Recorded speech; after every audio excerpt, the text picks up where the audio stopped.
Obrigado, ministro Rogério Schietti. Vossa Excelência é relator do HC 853883. Tem a palavra. Pedido de reconsideração.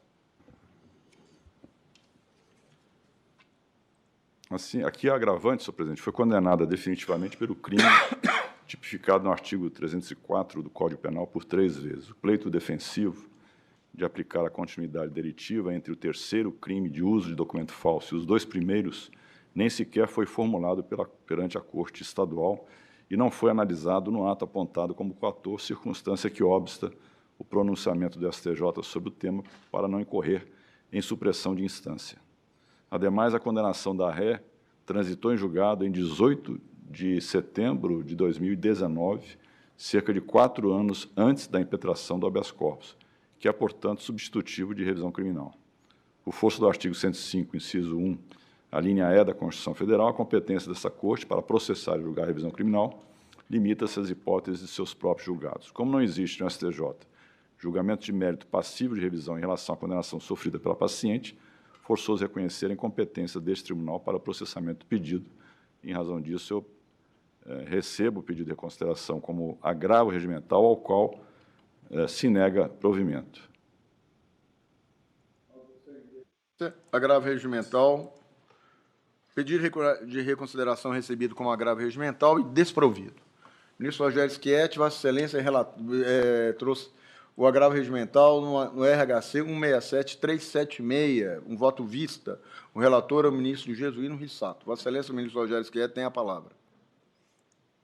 Senhor presidente, aqui o voto é longo, como a sessão está bem sobrecarregada, eu vou apenas delimitar a controvérsia, que cinge-se a saber se a tese relativa à violação do princípio do promotor natural pode ser conhecida por este Superior Tribunal ou se, ao menos, deve ser determinado ao Tribunal Estadual que a examine.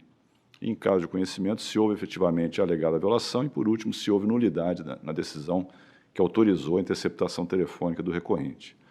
Eu entendo, embora seja uma tese ainda sujeita a alguma controvérsia, que efetivamente existe o princípio do promotor natural, mas é um tema que, como qualquer outro, precisa, para chegar a esta Corte, passar por prévio debate na origem. Eu faço aqui a distinção entre pré-questionamento, que geralmente se exige para recurso de natureza extraordinária, e supressão de instância. E, no caso do habeas corpus, não tendo a questão sido ventilada na origem, salvo quando surge no próprio julgamento, trata-se de supressão de instância a impedir o conhecimento por esta Corte da matéria inaugurada na impetração aqui no tribunal. Então, eu não vejo como examinar essa tese defensiva relativa ao promotor, à violação do promotor natural, sem que se tenha, primeiramente, tentado, junto ao juiz de primeiro grau, a sua análise. No tocante à inviolabilidade das comunicações telefônicas, eu digo que a lei que regula as interceptações, 9296, determina que não será admitida a interceptação se não houver indícios razoáveis da autoria ou da participação em infração penal punida com pena de reclusão, assim como quando a prova puder ser obtida por outros meios disponíveis, a mostrar-se como uma medida de exceção. Na hipótese dos autos, depreende-se a seguinte cronologia fática. Em 28 de abril de 2015, depois de receber notícia de fato enviada pelo representante de uma empresa que considerava haver sido indebilitada em uma licitação que havia vencido, o Ministério Público do Estado de Minas Gerais instaurou inquérito civil para apurar possíveis irregularidades ocorridas em processo administrativo licitatório promovido pelo município de Passos. Depois de quase 2 anos, o promotor de justiça responsável pelo inquérito civil decidiu instaurar procedimento investigatório criminal e aqui usou argumentos de possível fraude, favorecimento a determinada empresa, advocacia administrativa, etc. Passados mais alguns... Aliás, na mesma ocasião, com base nesses elementos angariados, o Ministério Público pleiteou a interceptação telefônica do recorrente e dos demais investigados, a qual foi deferida pelo juízo singular, ao fundamento de que havia esse inquérito, enfim, em que supostamente teria havido um favorecimento a uma determinada empresa, a Seleta Meio Ambiente, e, segundo o representante da providência cautelar, após apresentar a melhor proposta comercial, no dia 14 de abril de 2015, foi comunicado pelo Departamento de Limpeza Urbana que havia vencido o certame e convocado a apresentar a documentação relativa à habilitação solicitada na concorrência. Informou que, no dia 16 de abril, entregou a referida documentação nas mãos da secretária municipal de obras e, no mesmo dia, recebeu um telefonema informando que os documentos estavam regulares e que ele deveria comparecer na Procuradoria do município para confeccionar o contrato. No local, verificou que representantes da Seleta estavam reunidos com o procurador do município e a secretária Sônia, e logo em seguida foi informado por Sônia que a empresa Arbor fora inabilitada e que o contrato seria firmado com a Seleta. Enfim, ele relata como teria se desenvolvido esse processo licitatório e com sinais de eventual favorecimento a essa empresa. E, em decorrência dos reflexos criminais das condutas investigadas no referido inquérito civil, informou o promotor de justiça que foi instaurado o PIC, como já mencionado. A autoridade representante detalhou minuciosamente os fatos investigados, com a identificação dos atos que indicam a ocorrência de fraudes no processo licitatório de contratação direta de empresa responsável pela coleta de resíduos sólidos em Passos, assim como dos possíveis autores. Com efeito, os fatos narrados configuram fortes indícios de que os investigados se associaram com o fim de favorecer a empresa Seleta.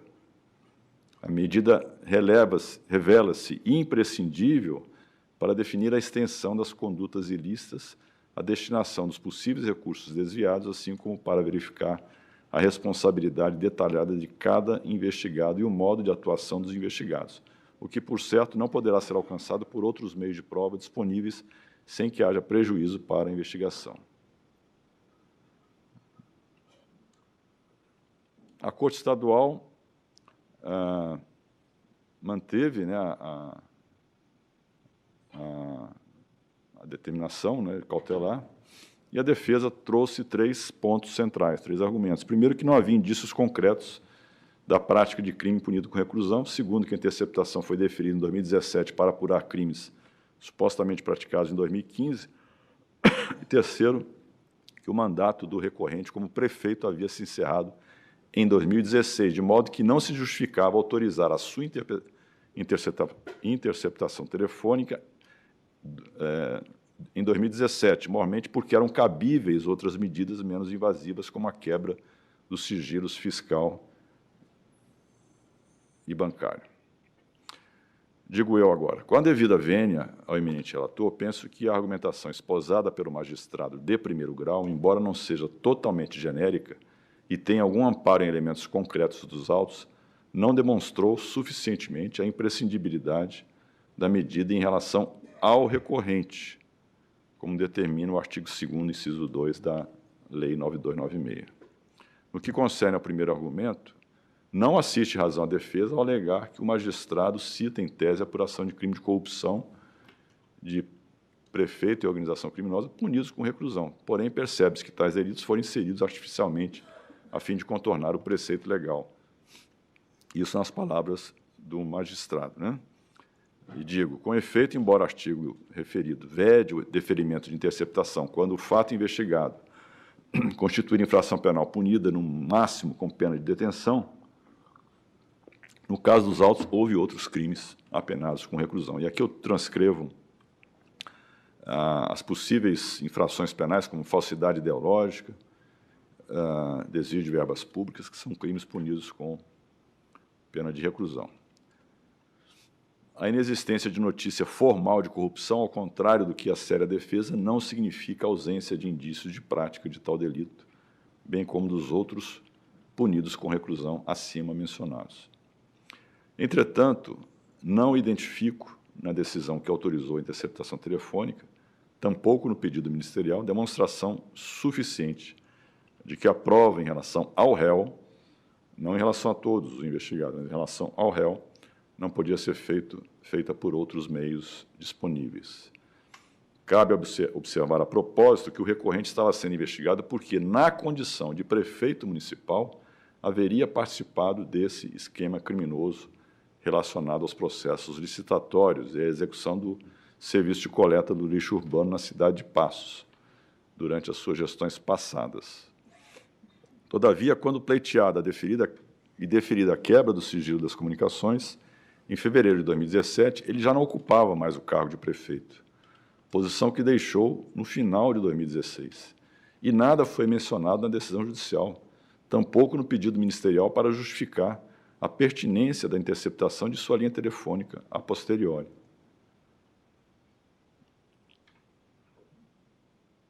Veja-se que, conquanto a interceptação eventualmente pudesse se justificar em face de outros investigados de quem se suspeitava que continuassem a operar o esquema criminoso na gestão municipal seguinte, não foi apontado em relação ao recorrente em que medida a interceptação posterior de sua linha telefônica poderia esclarecer crimes por ele praticados na condição de prefeito em administrações pretéritas.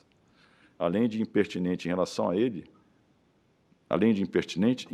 ele não se mostrava imprescindível a interceptação, uma vez que, se a ideia era apurar crimes por ele eventualmente praticados no passado, como ex-prefeito, e que envolviam recebimento de propina e desvio de recursos, era cabível a adoção de medidas anteriores como quebra dos sigilos bancário e fiscal, ambas menos invasivas e até mesmo mais adequadas ao fim pretendido. Assim, deve ser reconhecida a nulidade da interceptação telefônica do recorrente e de todas as provas dela derivadas, o que não acarreta, entretanto, o trancamento dos processos, porquanto remanescem outras provas dos autos, como, por exemplo, aquelas colhidas no inquérito civil, além das interceptações dos corréus, cujo exame aprofundado de legalidade extrapola o objeto deste feito.